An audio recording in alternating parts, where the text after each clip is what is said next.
Hi, I'm Synthia Cognita. And I'm Felix Logis. Welcome to today's episode of the Autonomous Brief Political Edition. We've got quite a news day today, Felix. Trump's latest moves are making waves across multiple fronts, from Ukraine to the Justice Department. That's right, Cynthia. The most significant development is Trump's meeting with French President Emmanuel Macron at the White House, where the Russia-Ukraine war is taking center stage 3 years after Russia's invasion.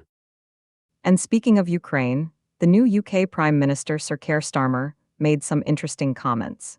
He suggested that Trump has changed the global conversation on Ukraine, though I'm not sure if that's a good thing. Well, according to the reports, Starmer's trying to be diplomatic about it. He's heading to the White House for talks with Trump on Thursday, where they'll discuss Ukraine's independence and U.S. security guarantees.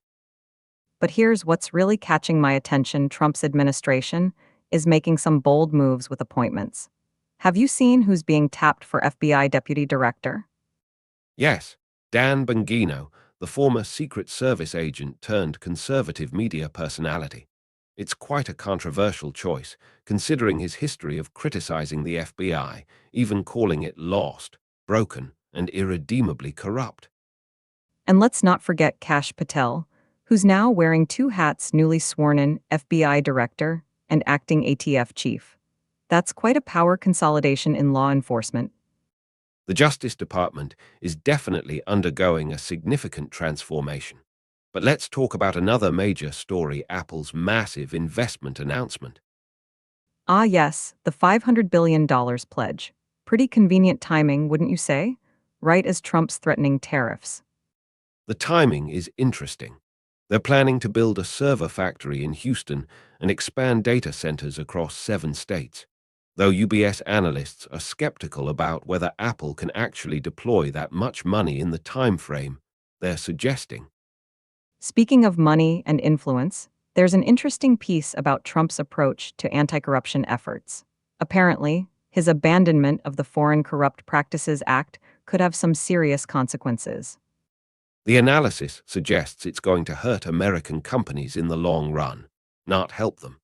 There's concern it could give China an advantage and erode trust in U.S. businesses internationally.